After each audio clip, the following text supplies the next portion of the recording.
li xew Mali c'est à regretter c'est à regretter mais réew moo xam ne sécurité des personnes et des biens ñi fa askan bi teg mënuñ ko yor il faut le dire ba pays étrangers yi di intervenir tubaab bi benn. Deuxième chose, ce principal opposant qui n'est pas ton ennemi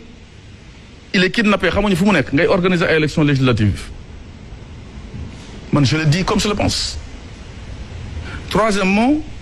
pendant que tout va mal on voit ta famille en train de faire la bambalo aux îles Baléares. Bu fekkee c'est une solution il faut y aller.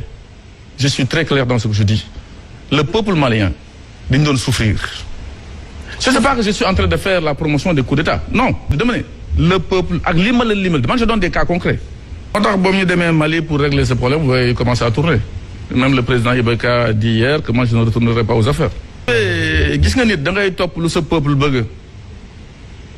Le peuple malien est avec ce qui s'est passé. C'est à des degrés divers bien entendu parce que loolu mooy démocrate am ñuy contre am ñuy non mais dama ne fu ñu toll woon ci insécurité au Mali les gens mouraient des attentats dans les hôtels Radisson dans la capitale on enlève le principal opposant pendant que votre famille fait la bamboula dans les îles je dis oui, pourtant vous êtes nommé élu démocratiquement parce que quand les militaires du Mali li ñuy def nii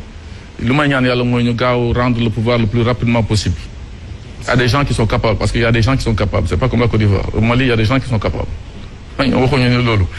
donc 3 ans yi ñu bëgg a kii moi je suis contre. Souvent ce sont les textes qui nous mènent vers des choses yoo xam ne trucs soyons dans des logiques soyons dans l'éthique soyons du côté du peuple.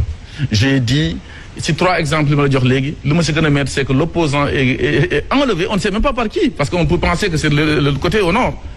mais ça peut être aussi des gens qui étaient au pouvoir c'est leur opposant.